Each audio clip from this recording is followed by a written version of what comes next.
Madame, Monsieur, bonjour, bienvenue sur ce Zoom un peu particulier, tourné aujourd'hui à Budapest, en Hongrie. Nous retrouvons aujourd'hui Modeste Schwarz, que certains téléspectateurs de TV Liberté connaissent déjà, en tout cas que les lecteurs du Visegrad Post connaissent très bien.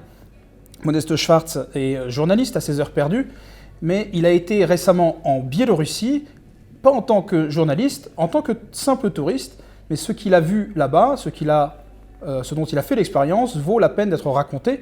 Nous allons voir ça tout de suite avec lui. Modeste Schwarz, bonjour. Bonjour. Donc là, on se retrouve après une petite quarantaine, suite à votre retour de Biélorussie. De 10 jours, oui. Voilà, donc... Alors, vous n'étiez pas en Biélorussie en tant que journaliste ?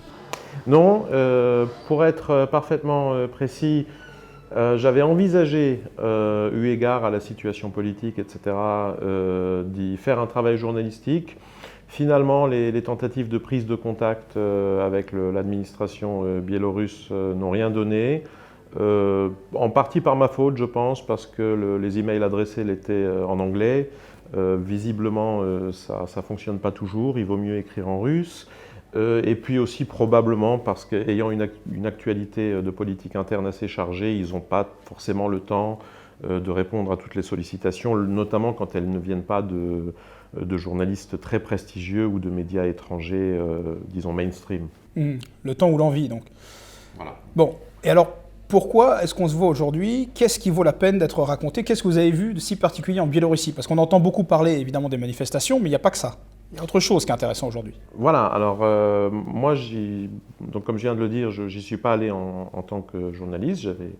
Je profitais de l'exemption de visa de 30 jours dont peut jouir n'importe quel citoyen de la zone Schengen à son arrivée en Biélorussie, donc sans démarche préalable. Simplement, on arrive à l'aéroport. Il faut contracter une assurance médicale pour le temps de son séjour. Moi, ça m'a coûté, je crois, 20 € pour 30 jours, même si finalement, j'y ai passé que 3 semaines. Ensuite, j'ai passé 3 semaines en Biélorussie, principalement dans la capitale Minsk, mais j'ai aussi un peu visité d'autres villes. Je savais que c'était un pays où, disons, l'hystérie covidienne régnait moins qu'ailleurs. Et c'était une des raisons de mon voyage à titre personnel, parce que tout ça, évidemment, n'est pas agréable. Mais arrivé sur place, j'ai quand même été assez choqué par ce que j'ai vu. Et j'en ai tout de suite tiré l'idée que même si je n'ai pas exercé de travail journalistique, le simple témoignage d'un touriste en 2020 sur ce pays probablement mérite l'attention de l'opinion publique, notamment de l'opinion publique française. Ah, alors, l'attention, vous l'avez, alors dites-nous tout. Et donc voilà, c'est un pays européen, pas du tout fermé, hein, ils n'ont pas fermé leurs frontières une seule journée de toute l'année 2020, qui n'a pas pratiqué un seul jour de confinement pendant toute l'année 2020, où le port des masques faciaux n'a jamais été obligatoire et ne l'est toujours pas au moment où on parle. Il y a beaucoup de gens qui le portent ? Alors je dirais qu'en moyenne, oui, parce qu'il faut le préciser aussi, hein, on accuse souvent les autorités biélorusses de covido-négationnisme ou que sais-je. Non, pas du tout. Il est évidemment permis de porter un masque facial, et les gens qui estiment que ça les protège, que ça les aide ou simplement que ça les tranquillise, ont le droit de le faire pratiquement dans toutes les circonstances de la vie. Hein.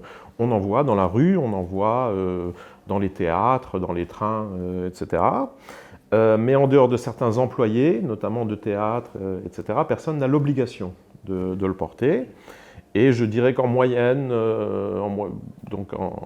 en faisant la moyenne de toutes les situations géographiques et sociales les plus différentes, il y a peut-être à peu près 3% de la population qui en porte. Et je pense que moi j'ai assisté à ça pendant 3 semaines dans le courant du mois de septembre, mais je pense que c'est la règle là-bas déjà depuis assez longtemps. Mais c'est-à-dire qu'en gros, les gens n'ont pas peur du virus, en fait ? Ben voilà, c'était ça la grande surprise, c'est ce qui m'a vraiment choqué au cours des premiers jours que j'ai passé là-bas, c'est qu'en fait la vie est normale.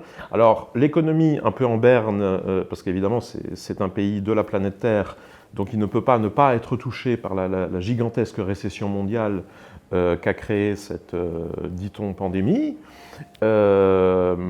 Mais cette précision faite, oui, la vie est normale, c'est-à-dire qu'on prend des trains qui sont souvent bondés, puisqu'ils ont un système très efficace de réservation en ligne par application sur téléphone portable, etc.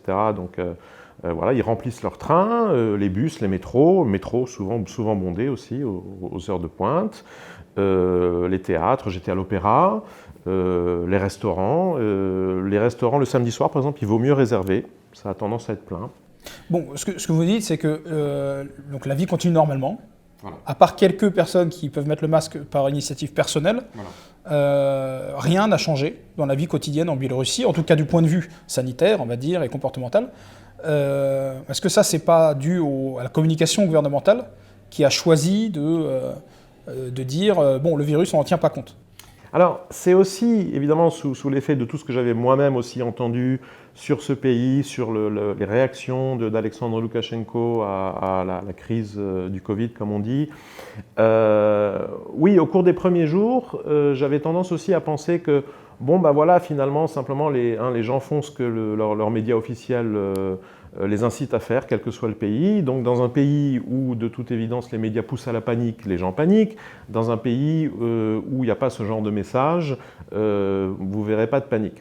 Et puis, j'ai vécu une scène, au bout d'une semaine, même 10 jours sur place, une scène un peu spéciale qui m'a amené à reconsidérer cette question. C'est que tout bêtement, je suis allé à l'opéra. Alors, pour être plus exact, je suis allé 2 fois à l'opéra. J'y étais déjà allé une fois pour voir une représentation de Carmen. Carmen, l'opéra le plus joué au monde. Hein. Donc évidemment, là, c'était un public assez... c'était grand public. Hein. Donc il y avait peut-être pas beaucoup de prolétaires, disons, dans la salle, mais disons que toutes les couches de la société urbaine étaient probablement représentées. Et puis, une semaine plus tard, j'y suis retourné. Et là, j'ai assisté à quelque chose un spectacle peut-être un peu plus élitiste artistiquement, un ballet, ce qui expliquait peut-être une composition différente du public, je ne sais pas. En tout cas, c'était aussi presque salle comble, et avec la même proportion de port de masque, qui est générale en Biélorussie, c'est-à-dire à peu près 3% des gens, qui donc le portent facultativement, qui ont le droit de le porter, mais pas l'obligation. Et là, tout s'est déroulé comme au cours de la première représentation, une semaine plus tôt, sauf qu'à la fin, un des chanteurs, au moment des saluts au public sur scène, a fait un geste qui visiblement, bon moi j'étais pas au courant, mais un geste qui visiblement identifie les contestataires, les opposants, les gens qui manifestent, etc. Et ça lui a valu... Donc un geste de soutien aux manifestations contre le président Loukachenko. Voilà. Et ce geste, donc, sur scène au moment des saluts, lui a valu une salve d'applaudissements supplémentaires. Et c'est là que j'ai compris qu'en fait, ce public, encore une fois assez nombreux, qui m'entourait dans la salle de l'Opéra d'État de Minsk, était au moins majoritairement acquis, disons, à l'opposition, à la contestation, ce qui n'est pas très surprenant d'ailleurs, puisque Minsk, la capitale, en gros, est plutôt contre le gouvernement. Et alors là, en ressortant de là, je me suis mis à gamberger et je me suis dit, mais donc ces gens, pour la plupart, sont des opposants, sont contre le gouvernement, donc on peut partir du principe qu'ils n'accordent pas une confiance illimitée, on va dire, aux médias officiels de leur pays. Et donc c'est visiblement l'explication que j'avais précédemment en tête ne suffit pas, parce que de toute évidence, même les gens qui, a priori, ne feraient pas confiance aux médias biélorusses, ne vivent pas non plus dans cette peur du Covid. Bon, donc les gens n'ont pas peur, ne portent pas les masques. D'ailleurs, il me semble qu'au mois de mai, d'ailleurs, le président Loukachenko avait organisé les cérémonies de la victoire soviétique, ce que Poutine n'avait pas fait. En Russie, c'était reporté pour cause de mesures anti-Covid. Est-ce que ce qu'on qualifie facilement à Paris de régime autoritaire en Biélorussie, est-ce que le gouvernement biélorusse ne cache pas les morts du Covid ? Est-ce qu'il n'y a pas des conséquences dont on n'a pas eu vent du fait de cette politique anti-masque ou anti-mesures sanitaires radicales comme il y a en Occident ? Alors ça, par définition, je ne peux pas le savoir, étant donné que il faudrait pratiquement être un détective ou au moins faire un travail de journalisme d'investigation poussé, ce qu'encore une fois, je n'ai pas fait, puisque j'ai vécu 3 semaines en Biélorussie en tant que touriste, mais sans activité journalistique. Je ne suis pas allé spécialement interviewer des gens ou photographier ou filmer. Voilà. Cela dit, honnêtement, il me paraît extrêmement improbable que des dissimulations aient pu avoir lieu en Biélorussie, et pour une raison simple, c'est qu'une autre chose dont je n'avais pas totalement conscience avant de vivre au moins quelques jours sur place, c'est qu'en fait, de beaucoup de points de vue, c'est un pays parfaitement normal, occidentalisé, notamment d'un point de vue technologique. Ce qui veut dire que Internet, et par Wi-Fi, broadband, etc., et par téléphonie mobile, est disponible pratiquement partout dans les agglomérations. La plupart des gens sont assez bien équipés en smartphone. Bêtement, en regardant autour de moi dans la rue, dans le métro, je voyais généralement des appareils plus perfectionnés, plus modernes que le mien. Ce qui veut dire que n'importe qui peut à n'importe quel moment photographier, filmer et mettre ça sur Internet. Et d'ailleurs, ils ne s'en privent pas. Si vous suivez un peu, par exemple, les pages sur les réseaux sociaux, etc., des opposants au régime, toutes ces manifestations, ces happenings contre le régime sont très amplement filmées par les manifestants eux-mêmes au moyen de la téléphonie portable. Et tout ça arrive sur Internet. Et il n'y a évidemment aucune censure possible. Donc, malgré certaines tentatives de couper Internet par moment, ou a priori. Alors effectivement, quand j'étais à Minsk un week-end, il y a eu une soirée, peut-être par hasard une soirée du samedi, où tout d'un coup Internet en 4G, enfin la téléphonie, l'accès à Internet par téléphonie est devenu pendant quelques heures impossible, dit-on parce qu'on aurait voulu compliquer les manœuvres d'organisation des protestataires qui, c'est connu, utilisent Telegram, etc. C'est possible, j'en sais rien. Ce qui est sûr, c'est qu'en revanche, Internet, pendant les 3 semaines que j'y ai passées, n'a jamais disparu. Déjà, Internet par câble, Wi-Fi, etc., à aucun moment, et même par téléphonie portable, ça n'a jamais été coupé pendant plus de quelques heures. Donc, s'il y avait eu des scènes, je ne sais pas moi, des sections de soins intensifs totalement surchargées, des rangées de cercueils, comme on nous a montré en Italie du Nord, ou que sais-je. Même si les clichés n'avaient pas pu être téléchargés sur Internet instantanément, oui, mais enfin, il l'aurait été le lendemain, la semaine suivante, que sais-je. Donc, depuis 7 mois que dure ce que même Deutsche Welle appelait encore... grand journal de référence allemand. Voilà, appelait encore récemment l'irresponsabilité covidienne du gouvernement biélorusse. Je pense que tôt ou tard, ce genre de clichés, même de vidéos, aurait fini par filtrer. Or, regardez autour de vous, faites des recherches sur Internet, etc. Il n'y en a pas. Et justement, en plus, lorsqu'on regarde les chiffres officiels de chaque pays, lorsqu'on fait une comparaison pour les pays d'Europe centrale et orientale, notamment tout l'ancien bloc de l'Est, comme on l'appelait, la Biélorussie se glisse parfaitement dans la moyenne des morts, enfin ne dénote pas par rapport aux pays voisins. Oui, tout à fait. Oui, tout à fait. C'est-à-dire que il semblerait qu'il n'y ait pas de disparité avec ses voisins, je veux dire, par rapport aux effets du Covid. Oui, tout à fait. C'est-à-dire que quand on rapporte les chiffres officiels, auxquels tout le monde a accès, pour peu qu'on les rapporte à la longévité dans les divers pays. Alors pourquoi la longévité? Parce que la longévité vous dit aussi généralement l'âge moyen. Or, quand on connaît l'âge moyen des victimes, comme on dit, du Covid, il est bien évident que vous aurez forcément plus de morts dans un pays comme la Suède, où l'espérance de vie moyenne est autour de 81 ans, comme en France, qu'en Biélorussie, où ils frisent difficilement les 70 ans. Donc voilà, la Biélorussie, de ce point de vue-là, évidemment, ne peut être fructueusement comparée qu'à des pays démographiquement comparables. Par exemple, la Hongrie, qui a à peu près le même nombre d'habitants, sur un territoire d'ailleurs aussi d'une taille parfaitement semblable. Et effectivement, ce qu'on voit, c'est que ce sont à peu près les mêmes chiffres, c'est-à-dire que... malgré des mesures différentes. Voilà.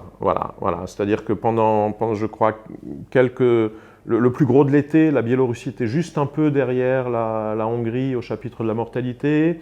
Et puis là, maintenant, ils sont repassés juste derrière. Mais de toute façon, ça tourne autour de 1000. Et non autour de 6000 comme en Suède. Mais encore une fois, il y a une différence d'espérance de vie d'au moins 8 ans, de 8 ans dans le cas de la Hongrie, mais même de 10 ou de 11 dans le cas de la Biélorussie, entre ces deux catégories de pays. Donc les comparaisons sont de toute évidence pas... C'est vrai que des pays, pour résumer, les pays à démographie similaire, Biélorussie, Hongrie par exemple, ont un bilan similaire, oui, malgré des mesures radicalement différentes. Tout à fait. Et de ce point de vue-là, la comparaison Hongrie-Biélorussie a la même valeur que la comparaison France-Suède. C'est-à-dire, dans les deux cas, on a des pays démographiquement très semblables. Encore une fois, l'espérance de vie est la même en Suède qu'en France. Elle est un peu inférieure en Biélorussie qu'en Hongrie. Mais ce n'est pas une différence énorme. Et dans les deux cas, les chiffres sont à peu près les mêmes. Et ce, indépendamment du fait que dans les deux cas, l'un des termes de la comparaison est un pays qui a pratiqué le confinement, alors certes pas aussi violemment en Hongrie qu'en France, mais qui l'a pratiqué. Et l'autre terme de la comparaison, c'est un pays, la Suède ou la Biélorussie, très différents par ailleurs l'un de l'autre, mais qui, eux, ne l'ont pas pratiqué. Et visiblement, ça ne crée pas de différence. En tout cas, donc, il n'y a pas de panique, il n'y a pas de peur du virus, il n'y a pas de tension entre les gens à cause du port du masque ou du non-port du masque. Non. Et pardon, mais oui, une chose qui m'a frappé aussi, c'est que moi j'étais parti dans l'idée que voilà, Alexandre Loukachenko ne veut pas entendre parler du Covid, donc officiellement il n'y a pas de Covid en Biélorussie, etc. Ça n'est pas vrai non plus. Donc Alexandre Loukachenko lui-même, qui est connu de ce point de vue-là, il est un peu comme Trump, c'est quelqu'un qui aime bien faire des déclarations comme ça un peu provocantes à la presse.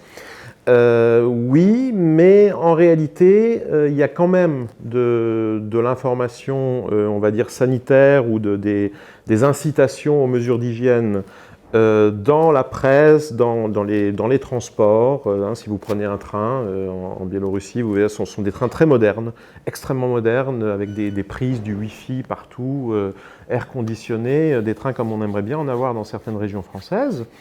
Et notamment aussi des écrans de télévision qui diffusent 36 publicités ou mises en garde, que sais-je, dont des clips d'incitation à se laver les mains. Campagne de prévention sanitaire. Des campagnes de prévention sanitaire. Donc on ne peut pas dire qu'il n'y a aucune information. Donc il n'y a pas de négation du virus, non.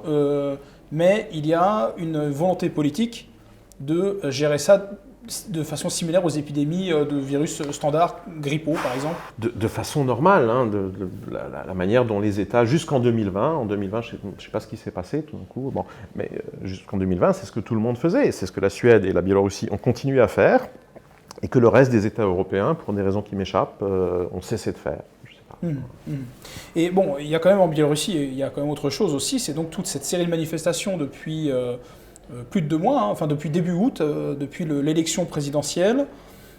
Donc pour récapituler, l'élection a eu lieu début août, le président sortant Alexandre Loukachenko est réélu avec un score aux alentours de 80%. Alors l'opposition et certains médias étrangers ont accusé d'avoir falsifié certains votes dans certains bureaux de vote, etc. Il y a des accusations de fraude. Malgré cela, toutes les études d'opinion montrent qu'il aurait, même si il n'y avait pas eu de fraude, qu'il aurait quand même gagné avec 60% des votes. Bref, tout ça n'est pas très clair pour l'instant. En tout cas, il y a une grande pression internationale sur Alexandre Loukachenko. Et il y a surtout ces séries de manifestations depuis 2 mois qui sont à peu près continues. Essentiellement à Minsk, pas seulement, dans d'autres villes du pays aussi, mais surtout à Minsk, la capitale. Qu'est-ce que vous pouvez nous dire? Vous avez vu un peu ces manifestations Alors, par hasard, oui. C'est-à-dire, encore une fois, je ne suis pas allé en Biélorussie pour faire du journalisme. Mais j'étais à Minsk pendant le plus gros de mon séjour. Et par le plus grand des hasards, en fait, le premier week-end de mon séjour, je suis sorti dans le centre-ville, tout bêtement parce que je savais par Internet que c'était le week-end de l'anniversaire, alors je suis plus sûr, le 953e peut-être, ce serait à vérifier, de la fondation de la ville de Minsk. Alors je m'attendais à ce qu'il y ait des festivités, je ne sais pas, des danses folkloriques, un défilé, enfin bon. Et je me suis rendu donc dans le centre, le quartier là, des églises de la Trinité. Bon. Et là, ben, au lieu de trouver des festivités, enfin le genre de festivités auxquelles moi je m'attendais, je me suis retrouvé nez à nez avec une de ces manifestations, comme on les voit hein, dans les médias sur Internet, principalement féminines, principalement des jeunes urbains, même des jeunes urbaines. Voilà. Alors bon, comme ça m'intéressait à titre personnel pas beaucoup et qu'encore une fois je faisais pas de journalisme, ben, une fois que j'ai constaté ça, je suis reparti. Voilà. Et c'est assez drôle parce que juste après, donc j'ai déjeuné dans un restaurant pas très loin du lieu donc de ces manifestations. Et j'ai fait la connaissance d'une serveuse qui parlait assez bien anglais. Mon russe est franchement rudimentaire. Et je lui ai demandé, mais donc les festivités, l'anniversaire de la création de la ville, etc., c'est où finalement? J'aurais bien aimé. Ouais, et puis elle m'a dit, ah ben non, cette année c'est ça les festivités. Bon, voilà. Et donc effectivement, comment dire, vu de près, on se demande, d'ailleurs maintenant que ça dure depuis 2 mois, ça finit effectivement par ressembler un peu à une sorte de festival intermittent comme ça, parce que c'est toujours et uniquement le week-end. Hein. Bah, ça fait penser aux Gilets jaunes un peu, non? Oui, alors ils ont ça en commun avec les Gilets jaunes, c'est que ce sont de toute évidence des gens qui travaillent. Je pense notamment, je n'ai pas d'informations précises sur le sujet, mais à voir le profil sociologique, je pense probablement dans les multinationales qui se sont installées au cours des 5 dernières années à Minsk en assez grand nombre, d'ailleurs à la faveur d'un programme notamment d'ouverture, de facilité fiscale accordé par Alexandre Loukachenko. Donc probablement une bonne partie du personnel de ces multinationales, notamment des nouvelles technologies. Et puis probablement aussi un peu de cette bourgeoisie d'État ou bourgeoisie de parti qui curieusement s'en prend à son patron ou à son bienfaiteur. Enfin, donc en fait, le seul point commun avec les Gilets jaunes, c'est qu'il y a une récurrence les samedis, oui, on va dire, oui. Mais en revanche, ce n'est pas vraiment les mêmes catégories sociales alors. Ah non, je pense que quand on sociologiquement, ça ressemblerait franchement plus au foulard rouge macroniste hein, qu'aux Gilets jaunes. Bah, il faut dire que comme Alexandre Loukachenko lui-même, on va dire dans son discours, fait franchement plus gilet jaune que foulard rouge, il est assez logique, bon, c'est un peu une situation inversée, quoi. Hein. Et donc, dans ces manifestations, parmi ces opposants, on voit qu'il y a quand même peut-être un peu plus de masques, non ? Puisqu'on en parlait tout à l'heure du port du masque. Oui, on voit des images où il semblerait quand même qu'on dépasse les 3% dont vous parliez. Alors oui, alors ça aussi, ça m'a frappé. C'est que, oui, il y a probablement plus, le port du masque est probablement, on va dire, plus à la mode dans ces manifestations que dans la population générale en Biélorussie. C'est pas très surprenant en soi, puisque les gens qui manifestent font principalement partie des catégories de la société qui considèrent que la Biélorussie ne ressemble pas suffisamment à l'Occident. Donc ce sont des gens a priori disposés à adopter n'importe quel usage culturel, vestimentaire, voilà, pour peu que ça vienne d'Occident. Et alors comme maintenant l'Occident est amoureux de ces masques, ils en mettent aussi. Mais si vous regardez bien, parce que vous n'avez pas besoin d'aller à Minsk pour ça, hein, vu la médiatisation tout à fait outrancière de ces manifestations depuis maintenant 1 mois et demi, 2 mois, les écrans de télévision ou Internet en sont pleins. Et regardez bien ces images de manifestations. Alors, elles vous montrent certes plus de 3% de port du masque, mais je pense qu'en moyenne, on n'arrive pas à 20%. Et alors là, rétrospectivement, ça m'a beaucoup frappé. Je me suis dit, mais ça fait avant même que j'arrive en Biélorussie, ça faisait déjà des semaines qu'on nous montrait ces manifestations. Et c'est là qu'on voit le pouvoir de thématisation qu'ont les médias. C'est-à-dire qu'on peut vous montrer exactement les mêmes images, mais en fonction du commentaire qui les accompagne, eh ben, la plupart des gens ne verront pas la même chose ou verront très exactement ce que ce commentaire les appelle à voir. Donc si le commentaire c'est encore 100 000 personnes manifestant contre Alexandre Loukachenko à Minsk, etc., vous allez voir, ah oui, ils sont très nombreux.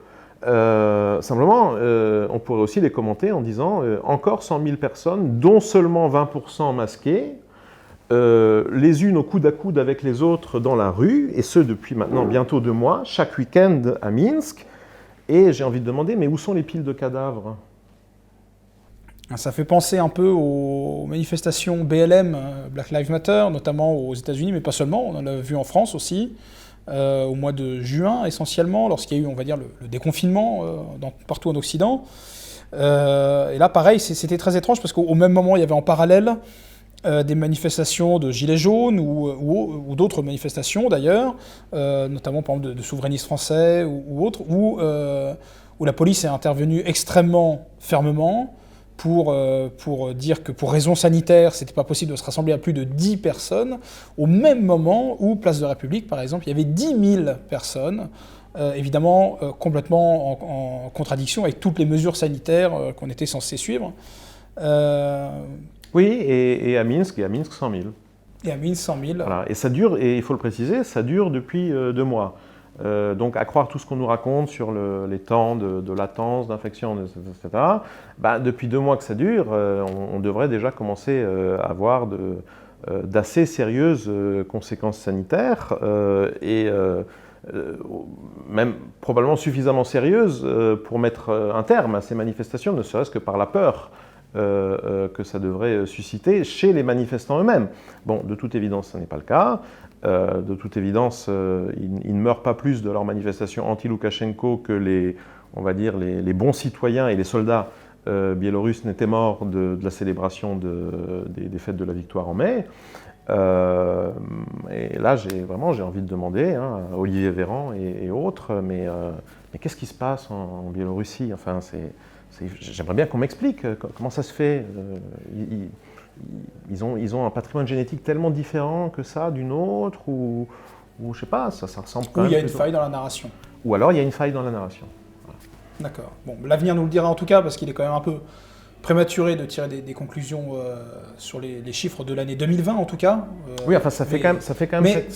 Mais ça fait 7 mois, il y a des chiffres officiels que tout le monde peut consulter et qui en effet posent un certain nombre de questions.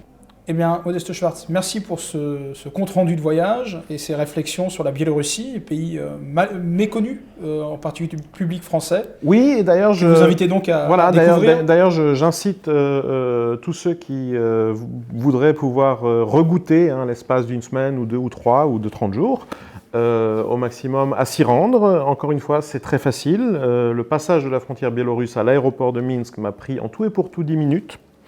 Le niveau de vie, la qualité de vie est tout à fait appréciable, à des prix, encore une fois, qu'on a du mal à imaginer en France. Les gens sont très gentils, très respectueux, très serviables. C'est pas du tout l'image qu'on se fait généralement d'un pays post-soviétique. Par certains aspects, ça fait plutôt scandinave ou suisse. Ça fait partie de ces pays où les gens attendent au feu rouge, même quand il n'y a aucune voiture en vue à des kilomètres. C'est un pays très policé. Oui. Eh bien, merci beaucoup pour cet entretien exclusif pour TV Liberté. Merci à vous.